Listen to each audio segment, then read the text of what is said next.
What's up, coaches? Want to talk to you about a couple principles that I've been diving into with training variables that can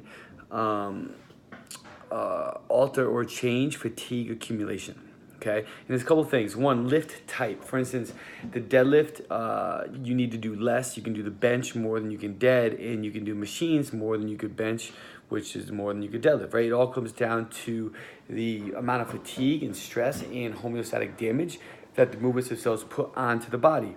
So keep that in mind with inside the program design principles. Number two, body size.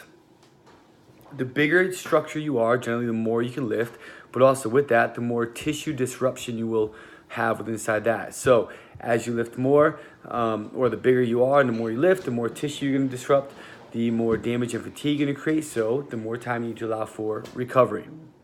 Strength, again, the more force you can exert, the more homeostatic damage you're going to create. So if you're lifting heavier, so for instance, someone who is doing back squats with sets at 450 pounds is going to create a lot more damage and needs a lot more time to recover than someone who's doing back squats with sets at 225, okay? So you have to keep that in mind when you're programming, who you're programming for, what's the loading on the joints, and how much damage is that weight going to create for them to get the proper weight and percentages in to elicit a response for change.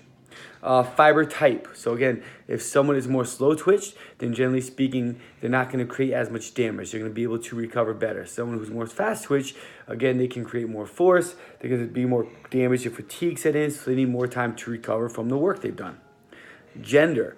Generally speaking, women, they can recover faster and they can sustain more volume and load than guys, okay? So you have to keep in mind the gender and how you're gonna change the percentages and load and accrue volume for those athletes.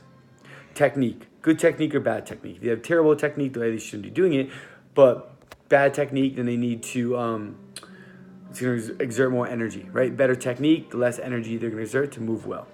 So these just a couple principles that can add variables to fatigue accumulation with inside your athletes alongside programming design principles. All right, guys.